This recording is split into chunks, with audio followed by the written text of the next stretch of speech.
keeping your team motivated in times of uncertainty, times of difficulty is important whenever, even more so now than probably ever in my career. And I think I've touched on it already in a number of conversations I've had and interviews and podcasts I've done over the last couple of weeks. And for me, the key is communication. So one of the mistakes that I think people will be making at the moment in leadership roles, where they're having to furlough staff or maybe lay staff off or put them on unpaid leave or whatever it might be, is trying to beat around the bush or trying to soften the blow a little bit, and then forgetting that people have emotions and feelings and that uncertainty carries on for weeks and weeks. So it all comes down to communication. I don't think there's any point right now in being anything other than brutally honest. And I've used that phrase, brutally honest, with my team over and over again. I have to be brutally honest. This is the state of the business. This is where we are. This is the impact it's had, and this is the decision that we have to make for the best of the company. And unfortunately, that's what that means. And I don't think you should be looking to say things in any way other than factual at the moment, because it gives people the information that they need to process it and process it in their way. If they only know part of the story, or they don't understand the reasons, or they don't understand the why, it's very difficult to process that and to come to terms with whatever those decisions might be. And this has been a shock for everybody.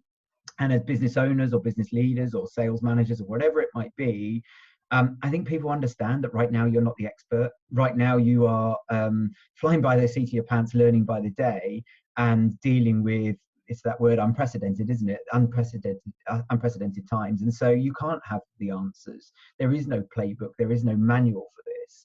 And I think people are smart enough to see that and know that. And by not being honest with them, or not telling them everything, or giving them the context behind why you're making decisions, I think that you end up patronizing them, or you lose their buy-in. What people want in uncertain times is clear communication, honesty, and the respect that they probably earn as a good team member. So I would be saying that first and foremost is the most important thing.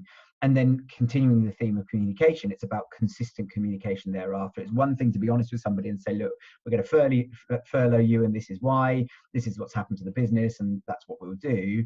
But if that furlough lasts for 6 weeks, 8 weeks, 12 weeks, what are you doing in the meantime? There's got to be a mixture of factual communication. So we're doing regular video updates, so a daily video from either myself or from some of our management staff sent around to all of the team on what's going on in the business. We're doing weekly coffee breaks and huddles where it might only be 15, 20 minutes, but it's a quick coffee. Everyone grabs a drink and just says hi, and there's no agenda. It's not a formal catch up.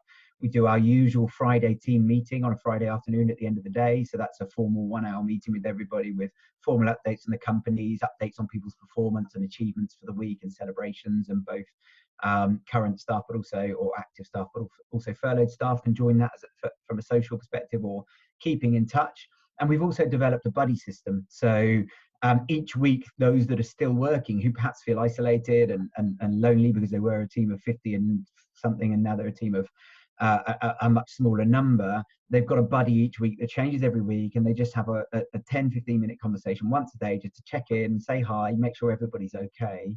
And it means that as an organization, we're able to spread ourselves thin across lots of people, but we've got eyes and ears across the business for helping each other and supporting each other. And I think it's about coming up with things like that allow people to stay connected and stay as motivated as they can. But I do think that communication and that honesty with people is what will keep people connected to the company, and will create organic motivation, because they want the company to do well. And if you let people in, they'll come on the journey with you one way or another. If you shut everybody out and try to deal with this without their help and without the support and without their input, I think you'll struggle to keep people motivated and keep their buy-in. I agree with Owen. I think the fundamental to this is communicate, communicate, communicate. I think over communication is probably the way to look at it. If you used to have a one-to-one with each team member once a week, you probably want to be doing that twice a week if that's within your team. So as sales leaders, as leaders of organizations, you don't have to have all the answers. I think Owen's right there, but you do need to be honest. But have multiple channels and be available. So have Zoom meetings or online webinars that people can join. They can be social. Owen touched on the cup of coffee together. It's a really good idea. We have a similar thing that we're doing over here, and people can get together socially to talk, And then we have formal meetings where we're talking to people. And I think, if anything, we're doing far more communication now than we would normally. We're making sure we're using things like Slack for instant messaging. We're using Zoom for online messaging. We've got email and phone, and all of those channels are being used by people on an ongoing basis. And I think the other thing is, you've got people, or many companies have got people working from home.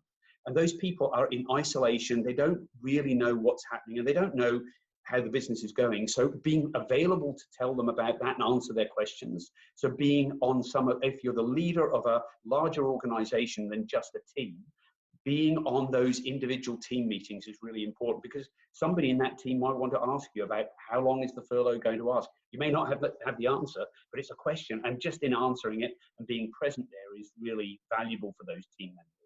And the people who are working, especially if they're in sales, cheer them on. Celebrate every win, regardless of what it is, celebrate, but have targets for people. I don't mean targets that you manage them out of the business because they don't hit, but things for them to go and achieve.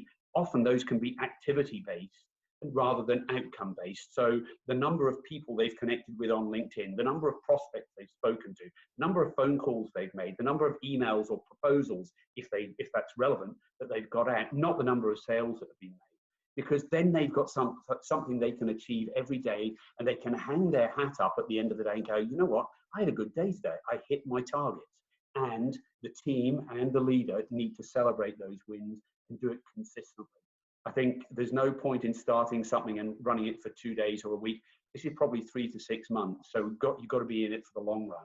But that communication, giving people targets and things to work for, and things that they can feel they've achieved in work, will keep them really motivated. As Owen said, motivation is important. Keep them motivated, and they'll keep them knowing that you care. And I think that's really, really important. I think one other thing to add, all very valid points, Rich, is whatever you do, it's got to be authentic. I was talking to one of my senior team members the other day that was saying, the thing that I'm missing most is that anecdotal one-on-one conversation with somebody as you're, I don't know, as you're walking, getting up from your desk to walk to the toilet, or as you go to make a coffee in the kitchen, or as I walk out for a break and I chat to the person who's sitting on the reception desk, or whatever it might be. And I think it's about finding ways to recreate the things that we're missing without it being contrived or forced, because you can put people on a Zoom call and say, right, chat for 10 minutes. Well, what do we talk about? And it doesn't actually add any value. It's there for the sake of it. It's talking to your team and asking them how they feel they can solve those problems, and letting them come up with ideas, but allowing them the freedom to do that. So, you know, within the team, we've put the responsibility back onto them and said, what do you want? What will help? What will help you stay motivated on a difficult day? And that might mean a bit more freedom. So whereas they might normally have some KPIs to make a certain amount of calls or whatever it might be during a day, or to connect with a certain amount of people, we've kind of torn that up a little bit and been a bit more trusting in terms of, look, have the autonomy to work how you need to. So if you're having a hard day, and it is hard to get people on the phones at the moment, and if you're getting frustrated, take 20 minutes off the phone, go and get some fresh air, go and sit in the garden, go and have a cup of coffee, and get away from the desk, because you're in the same room all day, every day, by yourself, doing the same things. And I think as employers and leaders, we have to be a bit more understanding, a bit more flexible, and a bit more agile to make sure that we're giving people the freedom they need to create the environment that they need, because we're not the experts anymore.